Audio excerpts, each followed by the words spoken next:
Class 12 के chapter 1 से start करते हैं, रिप्रोडक्शन इन ऑर्गेनिज्म यानी कि जनन। तो पहला सवाल यही आता है कि व्हाट इज़ रिप्रोडक्शन यानी कि जनन क्या होता है। तो अगर रिप्रोडक्शन इस शब्द को ही अगर हम ब्रेक डाउन करें तो यहाँ पे दो शब्द निकल के आएंगे, एक री, दूसरा प्रोडक्शन। तो री आपको पता है दोबारा, प्रोडक्शन मतलब किसी चीज़ को बनाना। री और प्रोडक्शन, यह बड़ी आम भाषा में अगर हम कहें तो रिप्रोडक्शन मतलब सिंपल होता है बच्चे पैदा करना, सीधी सी बात है, ठीक है। चाहे वो मानव हो, एनिमल हो या कोई अदर ऑर्गेनिज्म हो, जब कोई भी जीव अपने जैसे बच्चों को पैदा करता है तो वो प्रक्रिया या वो प्रोसेस रिप्रोडक्शन यानी कि जनन कहलाती है सीधी भाषा में। सवाल आता है क्यों प्रोड्यूस करते हैं, वाई टू प्रोड्यूस। अब इसकी ज़रूरत क्यों पड़ती है, इसका आंसर आपको मिलेगा उस इमेज में जो एनसीईआरटी में दे रखी है। जैसे सेकंड पेज पे मैंने जो लगा रखी है, यहाँ पे देखो, यहाँ दिख रहा होगा आपको कि हर एक ऑर्गेनिज्म की अपनी एक सर्टन लाइफ होती है। जैसे यहाँ पे एलिफेंट की 48 से 50 साल है, ठीक है। तितली की सबसे कम यहाँ आपको मिलेगी 1 से 2 वीक, और सबसे ज़्यादा आपको मिलेगी यहाँ बैनियन ट्रीज़ की 200 ईयर्स। मतलब है सबका एक फिक्स पीरियड, उसके बाद क्या है, इनको ख़त्म हो जाना है। तो सेम स्पीसीज चाहे वो एनिमल की हो, तितली की हो या किसी पेड़ की हो, वो आगे टाइम तक कैसे एग्जिस्ट रहेगी, कैसे रहेगी, उसका अस्तित्व कैसे रहेगा, इसके लिए एक प्रोसेस नेचर ने डिज़ाइन की, वो है रिप्रोडक्शन। कोई भी जीव खत्म होने से पहले अपने जैसे कई सारे जीवों को पैदा करके जाता है, और यही इसका मेन उद्देश्य है कि अलग अलग स्पीसीज़ के एग्जिस्टेंस यानी कि उनके जीवन को बनाए रखना। तो ये तो हो गया हमारा वाई टू रिप्रोड्यूस, क्यों प्रोड्यूस करते हैं।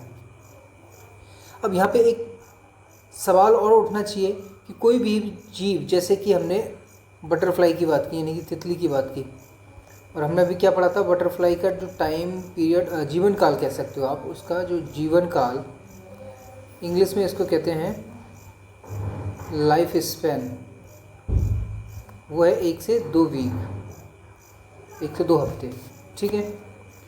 तो 1 से 2 हफ्ते हमने क्या कहा, लाइफ स्पैन। लाइफ स्पैन का मतलब क्या हुआ, जीवन काल।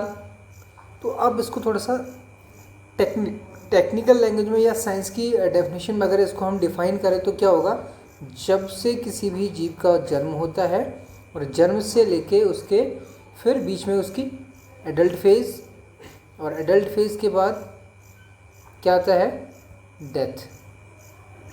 और इसको डेथ ना कह के मैं लिखता हूँ यहाँ पे नेचुरल डेथ यानी प्राकृतिक मृत्यु, क्योंकि एक्सीडेंटल अगर डेथ होती है तो उसमें लाइफ स्पैन पूरा कंप्लीट नहीं हुआ ना उसका। अगर तितली अगर पैदा हुई और किसी ऑर्गेनिज्म में उसको खा लिया अगले 2-3 दिन, तो 1 हफ्ता तो पूरा जी नहीं, इसलिए इसको बोला जाता है नेचुरल डेथ, ठीक।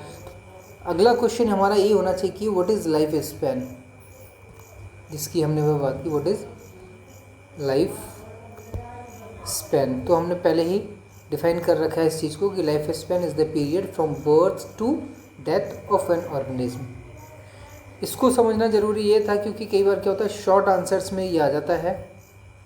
अगर 12th के एकेडमिक एग्ज़ाम की बात करें तो उसमें शॉर्ट आंसर जो होते हैं, वैसे आंसर्स की प्रैक्टिस हम लास्ट में एक अलग से लेक्चर लेंगे जिसमें हम ऑब्जेक्टिव क्वेश्चंस को भी स्टडी करेंगे, उनको भी देखेंगे, और साथ में कुछ शॉर्ट लॉन्ग आंसर पे भी बात करेंगे, ताकि एकेडमिक और कॉम्पिटिटिव चाहे वो नीट हो, दोनों चीज़ें साथ में चलती रहें, ठीक है। तो लाइफ स्पैन अगर आपको 1 नंबर में डिफाइन करना हो तो क्या कहोगे, it is the period of an organism from birth to natural death. Natural लिखना जरूर ध्यान रखना, ठीक है, ये नहीं भूलना है। इसके बाद आता है कि why life span differ.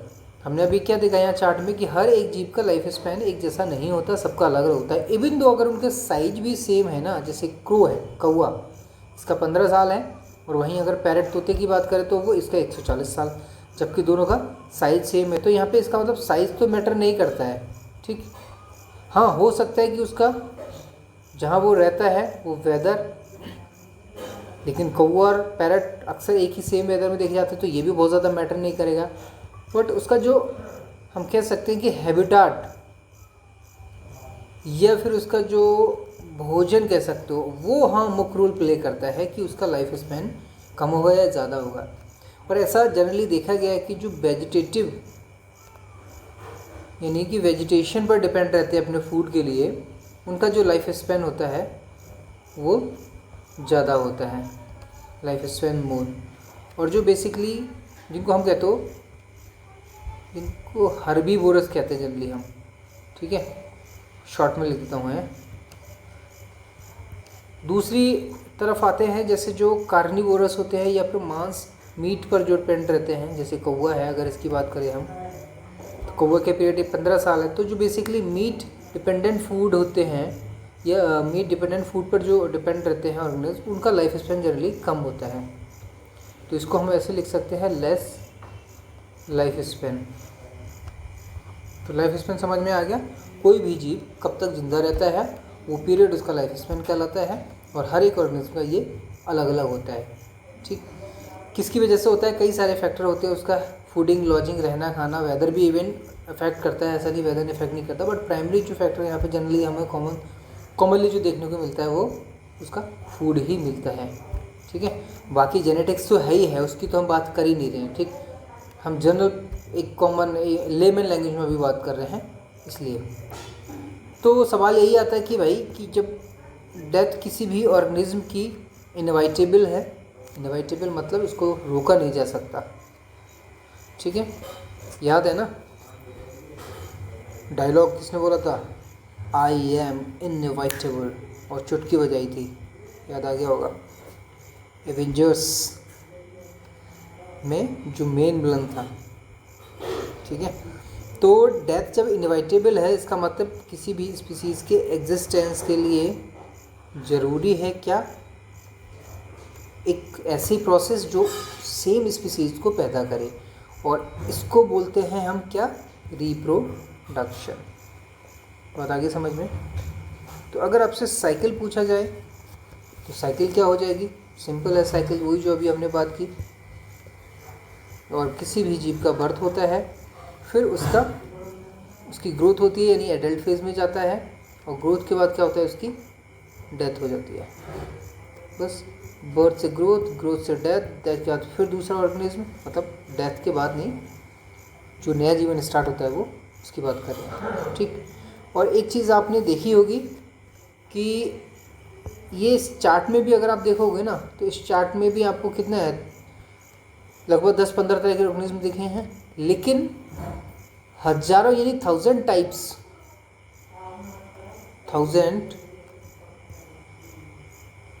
Types तो केवल फंगस ही होते हैं, यानी कि कवक।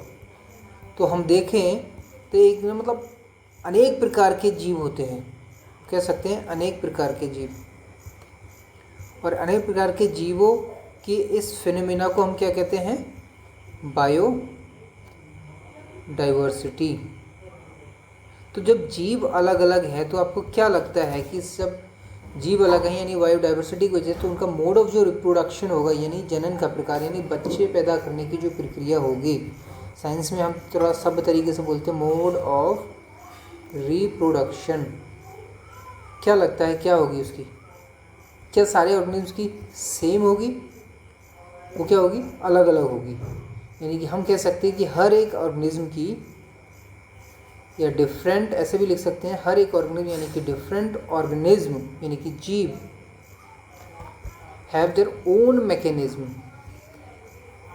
जो बाकियों से अलग होती है, अपनी एक प्रोसेस होती है। ठीक है, और इस प्रोसेस के अलग होने का जो रीज़न है वो बहुत सारे रीज़न होते हैं, लेकिन जो कॉमन फैक्टर हैं वो होता है कि उनके रहने की जगह कैसी है, कहाँ वो रहते हैं, उनका घर। ठीक है, फिजियोलॉजी, उनकी फिजियोलॉजी क्या है, शरीर की फिजियोलॉजी मतलब समझते हैं ना, सांस, चलना फिरना, ये सारी चीज़ें किस में आती हैं, फिजियोलॉजी में आती हैं। और इसके अलावा कुछ और अदर फैक्टर्स भी होते होंगे। तो इसको बहुत ज़्यादा डिटेल में ना जाके हम कॉमन लेमन लैंग्वेज में बात करें तो हर एक ऑर्गेनिज्म की अलग अलग अपनी रिप्रोडक्शन की विधि होती है, और उसके रीज़न कई सारे हो सकते हैं। कुछ लेमन में कॉमन फैक्टर होते हैं, हैबिटेट, फिजियोलॉजी। ठीक है, अब इसमें एक जो चीज़ है वो आती है कि कोई भी ऑर्गेनिज्म, मान लिया कोई भी जीव या ऑर्गेनिज्म है, ठीक है, अगर ये अकेला पार्टिसिपेट कर रहा है अपने जैसे ही जीव को बनाने में, इसको नेक्स्ट पेज पे ले लेते हैं। हम क्या बात कर रहे थे, हम बात कर रहे थे किसी भी ऑर्गेनिज्म के मोड ऑफ रिप्रोडक्शन की। तो कोई भी ऑर्गेनिज्म अगर सिंगली इन्वॉल्व है किसमें, अपने जैसी संतान पैदा करने में या बच्चे पैदा करने में, तो उसको हम क्या बोलते हैं, आसेक्सुअल। ठीक, अगर उसमें दोनों पेरेंट्स या दो जीव इन्वॉल्व हैं, both parents male, both parents का मतलब क्या होता है, दो ही सेक्स होते हैं, एक मेल और एक फीमेल। तो अगर दोनों के मिलने से वो पैदा हो रहा है तो उसको बोलते हैं हम कैसा, सेक्सुअल। सेक्सुअल का मतलब समझ गए होगे आप, where two opposite sexes meet and produce their types of offsprings.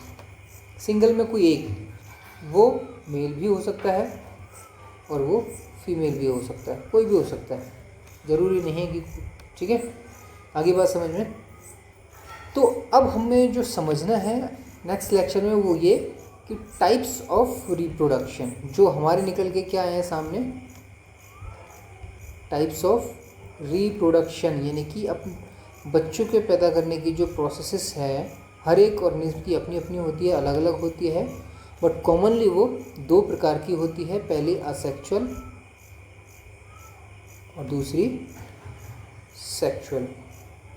ठीक, तो सेकंड लेक्चर पे जाने से पहले हम एक लेक्चर और लेंगे जिसमें हम बात करेंगे नंबर 1, उन कुछ MCQ को अटेम्प्ट करेंगे, किसके बेसिस पे, जो अब तक हमने समझा है।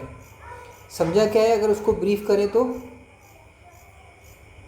नंबर 1 हमने रिप्रोडक्शन समझा, अगर लेक्चर को थोड़ा सा हम कंक्लूड करें या ब्रीफ करें, रिप्रोडक्शन। नंबर 2 पे हमने लाइफ स्पैन क्या होता है उसकी बात की, ठीक है। नंबर 3 पे हमने लाइफ साइकिल की बात की, ठीक। इसके बाद हम आ गए थे mode of reproduction, mode of reproduction, ठीक। तो इन्हीं के बेसिस पे हम कुछ MCQ को अटेम्प्ट करेंगे, उसके बाद देखेंगे कुछ शॉर्ट आंसर्स को, क्योंकि यहाँ से शॉर्ट आंसर ही बन सकते हैं 1 या 2 नंबर में, 1 या फिर 2 मार्क्स के, ठीक है।